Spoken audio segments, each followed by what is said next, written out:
Fazul and his Azafian cultists have found the map and even now seek the seven soul stones. You, the greatest warriors in the land, must find the stones before Fazul. If you fail, Fazul will use the stones to summon the Lich Lord Azoth from the Realm of the Dead and doom Lyria. High Priestess Hilaria. King Azoth the Great vowed his empire would endure for all eternity. Delving into dark and ancient magic, his court sorcerer crafted seven soul stones that, when brought together, could summon Azoth from the grip of death itself to fulfill his oath. 1,000 years after his death, his empire all but forgotten, devout acolytes assembled the soul stones.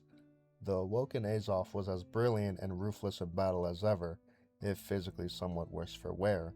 He reforged his empire and so began the first reign of Lich Lord Azoth. Only after a saga of unprecedented heroism were the Servants of Light able to defeat Azoth and scatter the Soul Stones. The Valkyries, impressed by both Azoth's battle prowess and his stick-to-nativeness, offered the Lich a seat in Valhalla. But the vow was not forgotten. Azothian's cultists gathered the Soul Stones again, and Azoth found himself back in Iria once more. Only heroes pushed to the absolute limit of valor and luck defeated him. Lord Azoth the Mighty, Azophis the Terrible, Azoth Triumphant. Again and again, Azoth has been summoned from Valhalla to reprise his role as the Scourge of the Living. Welcome to Azoth's afterlife. He would be more than happy to stay retired in Asgard, enjoying some reading, an occasional battle, and the company of his cat Dander. But the curse of eternal life is not easily broken. By the old law, even the most heinous curse must contain a seed of its undoing. Azoth could break the burdensome cycle of undeath through 10,000 selfless acts. He reckons if pet care counts, he might be at 1. No, I don't know how long I'll be gone. Just feed my cat. Azoth to Hattori. For years we knew him in every back alley and gambling house across the empire. Disarmingly humble, good gambler. Only a few of us could see the fierce purpose in his eyes. Katsu the Blind. As the second son, Koji knew he would never take over his father's school or inherit the coveted family sword. He spent days determined to make his own technique, one without a silly made-up name. One day that changed. Fearful of the school of demon-slaying sword, a corrupt shogun ordered Koji's father and all of his students slain. To save their legacy, Koji was ordered to take the ancestral katana and flee, keeping it safe at all costs.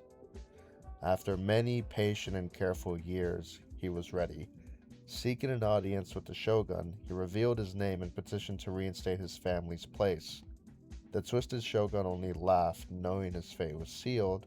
Koji leapt across the hall and cut him down. The stunned chamber guards fell next. As Koji caught his breath, the palace alarm sounded. A slight man with red eyes walked out of the shadows, introducing himself as a fellow second son.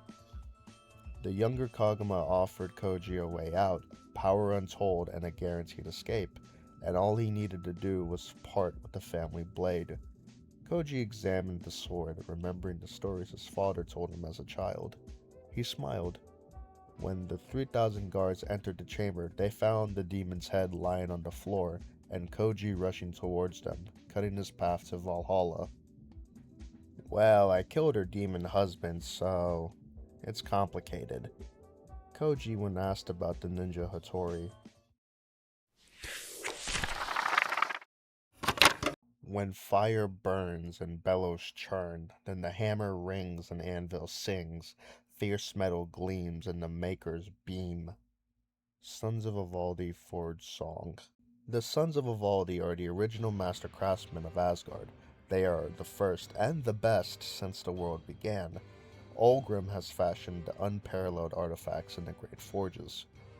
Thanks to Loki and his gambling ways, a pair of upstart dwarven smiths from Nidavellir made Thor's hammer and stole the sun's place of prestige, even though they botched the handle, which the sons grumbled is the only part of the hammer crafting that takes any real skill.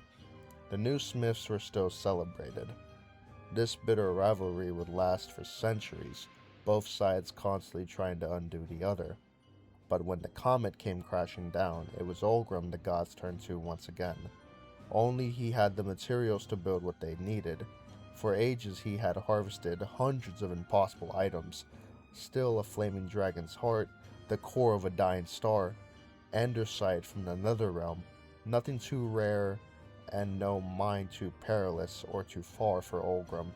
The sun's name was finally restored in a suit of golden armor. Now he wields his flawless of all the creations in the arena, proving their perfection with each win. When he isn't in the ring, he can often be found arguing feistly with Scarlet on her contraption building methods, but always keeps an eye on Orion and stays close by. Some say out of pride, others say it's concern for what will happen if the armor were to fail. Whatever you do, don't make a seven dwarves joke. He's definitely Grumpy Dwarf. Sentinel to a mostly inattentive Taros.